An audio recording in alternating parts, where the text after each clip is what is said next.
तो फिल्म की शुरुआत होती है और स्पेस में रिया नामी एक लड़की को दिखाया जाता है। डर कर वो एकदम से उठती है तो देखती है कि स्पेस स्टेशन की हालत काफी बिगड़ी हुई थी। उसके सर पर भी एक जख्म था। वो कौन थी, कहाँ से आई थी, क्यों आई थी, कुछ याद नहीं था उसे। स्पेस स्टेशन में वार्निंग अलार्म्स बज रहे थे, सिस्टम रीसेट करने का ऑर्डर दिया जा रहा था। टॉर्च लिए चेक करने के लिए आगे बढ़ती है तो एक कैबिन में उसे सारे क्रू मेंबर्स की लाश मिलती है। इनके साथ क्या हुआ था, यही सोचते हुए वो आगे बढ़ती है तो स्पेस स्टेशन की गेट पर पहुंच जाती है। उनका स्पेसशिप किसी और प्लेनेट पर है जहाँ रिया बिना मास्क लगाए निकल जाती है। यहाँ बर्फबारी हो रही थी, चारों तरफ पहाड़ ही पहाड़ थे और रिया को यहाँ कुछ इंसानी लाशें भी दिखती हैं और कुछ ही दूर जाने पर उसे अपना एक साया दिखाई देता है जो कुछ ही देर में गायब हो गया क्योंकि वहाँ अजीबोगरीब पिंक और ब्लू रोशनी फैलने लगी थी और उसी की वजह से रिया को सांस लेने में भी मसला होने लगा था। वो बहुत मुश्किल से भागते हुए अपने स्पेसशिप तक वापस आई। अंदर आते ही पास के एक वीएन से उसे अपने क्रू मेंबर्स याद आए जिनकी बातों से हमें पता चलता है कि जिस प्लैनेट पर ये लोग थे उसका नाम KOI था, जिसका निकनेम इन्होंने ऐश रख लिया। खैर रिया का ये वीएन खत्म हो जाता है और प्रेजेंट पे हम देखते हैं कि वो अपनी गर्दन पे एक चिप लगा रही थी जिसे लगाते ही उसे सुकून मिल जाता है और फिर वो नहाने चली जाती है। नहाते हुए हम उसकी पूरी बॉडी पर खून ही खून देखते हैं। दोबारा से वो स्पेस स्टेशन को चेक करने लग जाती है। उसे एक बुक मिलती है जिसमें स्पेस शटल के बारे में लिखा हुआ था और अपनी एक वीडियो भी दिखती है जिस वीडियो से उसे अपने बारे में काफी कुछ पता चल जाता है। यही बढ़ते हुए अचानक उसे अपने इर्द गिर्द से किसी की आवाज महसूस होती है। वो डर कर एयरलॉक के पास छुप जाती है और आहिस्ता आहिस्ता आगे बढ़कर देखती है तो वहाँ एक स्पेस सूट पहना आदमी था जो उसे अपने लिए खतरा लग रहा था। वो उसे मारने का सोच ही रही थी कि उस आदमी ने अपना हेलमेट उतार कर उसे बताया कि मैं तुम्हारा ही साथी हूँ। ब्रियन इस मिशन का इंचार्ज था। वो रिया को बताता है कि रिया की ही मदद बुलाने की वजह से वो यहाँ पर उसकी मदद करने के लिए आया था, लेकिन रिया को ऐसा कुछ याद नहीं था कि वो मुसीबत में कब आई और उसने कब किसी को मदद के लिए बुलाया। यहाँ की हालत और जगह जगह लाशें देखकर वो उससे पूछता है कि क्या ये सब क्लार्क ने यानी उनके दूसरे मेंबर ने किया है। रिया उसकी बात का जवाब नहीं दे पाती तो ब्रियन उसे बताता है कि क्लार्क की वजह से ही तुमने मुझे मदद के लिए बुलाया था, लेकिन रिया को कुछ भी याद नहीं आ रहा था। खैर कुछ देर बाद ब्रियन रिया को एक बेड पे लिटा देता है और एक रोबोटिक मेडिकल मशीन के जरिए उसकी पूरी बॉडी चेक करता है। साथ ही साथ वो रिया को अपने मिशन के बारे में भी याद करवाने की कोशिश करता रहा। वो बताता है कि अर्थ में बहुत ज्यादा पॉपुलेशन होने की वजह से ये लोग इंसानों के रहने के लिए एक नया प्लैनेट ढूंढने के लिए निकले थे। यह उनका पहला मिशन नहीं था, पहले 6 मिशन ये लोग कर चुके हैं जो सब के सब फेल हो चुके थे। ये 7वां और आखिरी मिशन था और यही मिशन इंसानों की आखिरी उम्मीद है। वो बताता है इस टाइम ये लोग जिस प्लैनेट पे हैं उसका नाम है KOI। यह यहाँ पर उठ के बैठ जाती है और ब्रियन से पूछती है मुझे पहले मेरे बारे में बताओ कि मैं कौन हूँ। तो ब्रियन उसे नहीं बताता और कहता है कि तुम्हें खुद ही याद आने लगेगा। रिया सोने के लिए चली जाती है और आधी रात को उसकी डर कर आंख खुलती है। वो अपने सामने अधमरे इंसान को देखती है जो जख्मी था, लेकिन अगले ही पल वो गायब हो गया और रिया समझ गई कि वो हेलुसिनेट कर रही है। अगली सुबह रिया और ब्रियन उठते हैं और यहाँ मौजूद अपने सभी क्रू मेंबर्स की लाशें इस स्पेसशिप से बाहर निकालने लगते हैं क्योंकि उनकी वजह से यहाँ स्पेल होने लगी थी। क्लार्क उनकी एक क्रू मेंबर जिसका कोई पता नहीं था, ये लोग उसके बारे में बात करते हैं। इन्हें लग रहा था कि वो स्पेस स्टेशन से बाहर भी जा सकती है और ये सब जो हुआ है वो भी उसी का किया हुआ है। ब्रियन कहता है हमें ज्यादा टेंशन लेने की जरूरत नहीं है, अगर वो बाहर है तो जैसे ही उसका ऑक्सीजन खत्म होगा तो उसे अंदर आना पड़ेगा। ऑक्सीजन का सुनकर ब्रियन को याद आता है कि टेंशन की बात तो उनके लिए भी थी क्योंकि उनके स्पेस स्टेशन का ऑक्सीजन बहुत कम रह गया था। अगर ये जल्द ही वापस जाने का फैसला ना करेंगे तो इनकी भी जान खतरे में पड़ सकती है। खैर रिया जब दोबारा स्पेस स्टेशन के अंदर घूम रही थी तो एकदम से उसे खून में सनी हुई कैंची नजर आई, जिस देखकर उसे दोबारा पुराने वीएंस नजर आने लगे जिसमें उसे हल्की सी झलक मिली कि किस तरह उनका एक क्रू मेंबर इस कैंची के जरिए बाकी सबको नुकसान पहुंचा रहा था।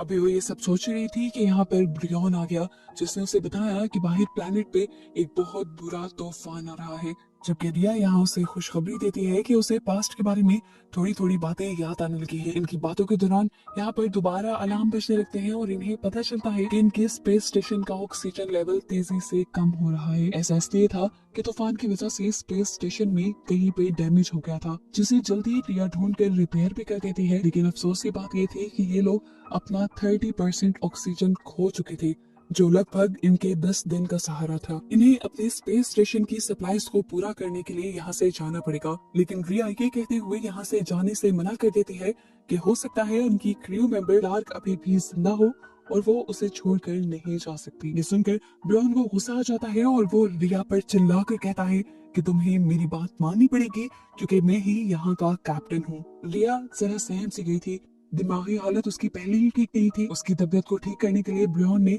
उसे दोबारा गर्दन पे लगाने के लिए छोटी छोटी चिप्स दी, जिससे उसकी हालत बेहतर हुई। रिया अब सोने के लिए चली जाती है और उसे ख्वाब में इस मर्तबा अपना दूसरा क्रू मेंबर दिखाई देता है, जो असल में उसका हस्बैंड भी था। ये दोनों उस टाइम किसी और प्लेनेट पे थे और वहीं पर रिया एक बहुत बड़ा सा गड्ढा देखती है जिसके अंदर से लगातार एनर्जी निकल रही थी। उसका हस्बैंड उसे कहता है उसके करीब मत जाना, वो खतरनाक है।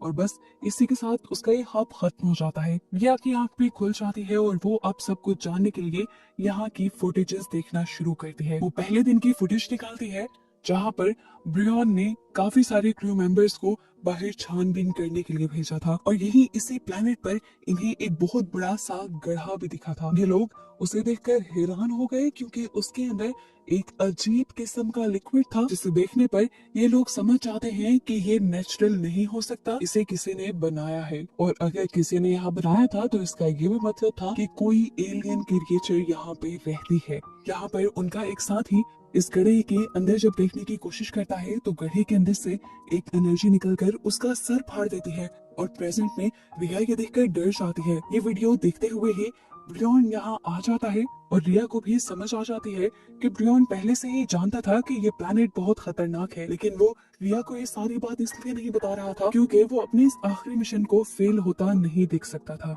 यहाँ पे रिया ये भी समझ आती है कि वो जो छोटे छोटे पैचेस ब्रियन उसे देता है वो उसकी मेमोरीज को भुलाने के लिए है, ताकि उसे कुछ याद ना आए और वो सिर्फ मिशन पे फोकस करे।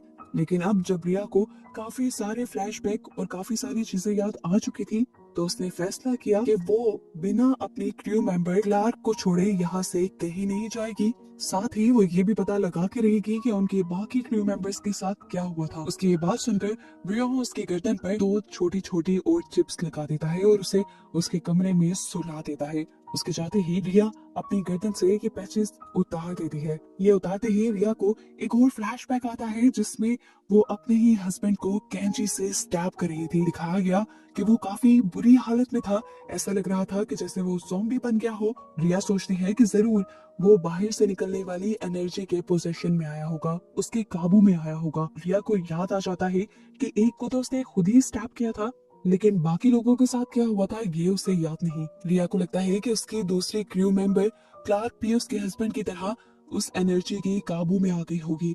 हस्बैंड को तो उसने खुद खत्म कर दिया था, पर रिया को लग रहा था कि जरूर क्लार्क ने ही बाकी सब क्रू मेंबर्स को मारा होगा। ये बात ब्रियन को बताने के लिए जब वो बाहर जाती है तो उसका सामना हो जाता है क्लार्क से, जो अब स्टेशन वापस आ चुकी है। रिया उससे बचते हुए पूरे स्टेशन में ब्रियन को ढूंढती है, लेकिन अब उसे ब्रियन कहीं नहीं मिल रहा था। वो जल्दी से अपना स्पेस सूट पहनकर उसे ढूंढने के लिए बाहर गई तो वहां पर उसे ब्रियन की लाश दिखी। जिस हालत में वो लाश थी, रिया को ज्यादा वक्त नहीं लगा ये समझने में कि उसे मरे हुए काफी वक्त हो चुका है। तो इतनी देर से जिस ब्रियन को वो अपने साथ देख रही थी, आखिर वो कौन था? अभी रिया ये सोच ही रही थी कि क्लार्क उसके पीछे आ गई उसे मारने के लिए। उससे बचने के लिए उससे लड़ते हुए रिया स्टेशन में वापस आ जाती है और क्लार्क अभी भी उसके पीछे पड़ी हुई थी। इससे पहले कि वो रिया को पूरी तरह मार देती, रिया ही क्लार्क के हेलमेट में पानी भर देती है, जिससे सांस घुटने की वजह से वो मारी जाती है। रोबोटिक मेडिसिन डिवाइस से जब रिया क्लार्क को चेक करती है तो उसे पता चलता है कि उसकी बॉडी में तो किसी किस्म की इन्फेक्शन नहीं थी। तो आखिर वो फिर सबको क्यों मार रही थी? रिया की अपनी हालत भी खराब हो रही थी। क्लार्क की बॉडी को उस प्लेनेट पे ही छोड़ने के बाद वो वापस जाने का फैसला करती है, लेकिन अब उसका स्पेस स्टेशन भी काम नहीं कर रहा था। उसकी हालत बिगड़ने लगी। अपनी तबीयत को बेहतर रखने के लिए उसने 2 चिप्स अपने गले पे लगा ली। जहन में इतनी उलझने चल रही थी, हालत उसकी फिर भी बेहतर नहीं हुई। उसने फैसला किया कि अब वो ब्रियन की बॉडी को चेक करेगी और देखेगी कि आखिर उसे मरे हुए कितना वक्त हो गया है। इस रोबोटिक मेडिसिन डिवाइस के जरिए उसे पता चलता है कि ब्रियन भी अब से 51 घंटे पहले यानी लगभग 2 दिन पहले मर चुका था और उसकी मौत उसके सर पे जोरदार होने वाले वार की वजह से हुई थी। इस चीज ने रिया को और भी ज्यादा कंफ्यूज कर दिया कि आखिर 2 दिन से वो जिसके साथ थी वो कौन था। दोबारा से स्पेसशिप में वार्निंग अलार्म्स बजने लगते हैं और रिया को किसी के अंदर आने की आवाज सुनाई देती है। ये एलियन भी हो सकता था। बड़े एहतियात से रिया चेक करने के लिए जाती है तो उसे दोबारा जिंदा ब्रियन नजर आता है। ब्रियन की लाश तो वो भी देख कर आई थी, सामने कौन था वो बुरी तरह डर गई।